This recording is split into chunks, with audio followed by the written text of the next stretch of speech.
Wiiki bbiri eziyise minisitule ekikula ky'abantu n'emirimu eriko kampuni endala ezitwala abakozi ebweru eyimiriza olw'okuzimuula amateeka agazirungamya.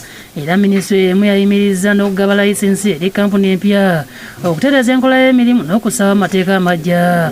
Oluvannyuma lw'amawulire g'okuyimiriza kampuni zino okufuluma, waliwo abantu abavuddeyo nga bagamba nti kampuni zino zaabaggyako wakati w'obukadde 3.5 n'obukadde 10 mu mwaka gwa 2016 nga babasuubizza okukola naye tebatwalibwanga. Kampuni yali egenda okuntwala yali ya Middle East nabasasula $3,700,000. Baali bantwala Dubai ne bansaba $3,700,000 mu gumu nenzibasasula paka nakati bansaba $3,700,000 era nensasula. Ne bansaba neza medical $2,200 mu gumu nensasula, neza interpay $3,000 nenzisasula. Ngamba input ogenda teeka $3,000,000 era nenzisasula zonna mbujjuvu.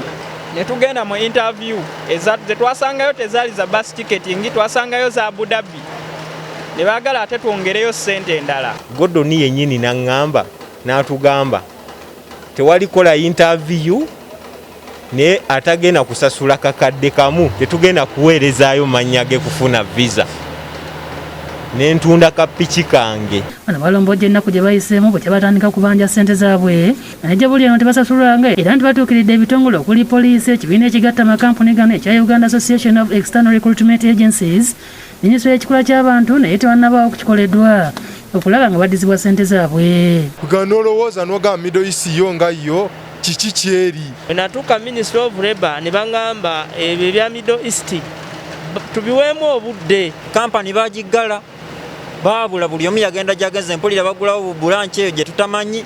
Mu kugezaako okulondoola ensonga eno tutuukiridde poliisi iwera ne minisitule ekikula ky'abantu n'emirimu okuba ku bibatangaaza. Suspension kitegeeza nti nkuwadde akabanga weetereze, si kujjako liyisinsi naye nkuwadde akabanga weetereze.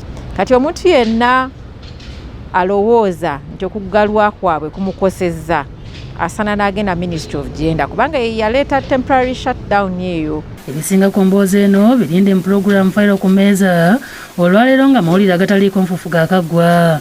Adrian Bale Bwanika ne David Tamalebe bakusakidde eggulire lino ku Bukedde TV.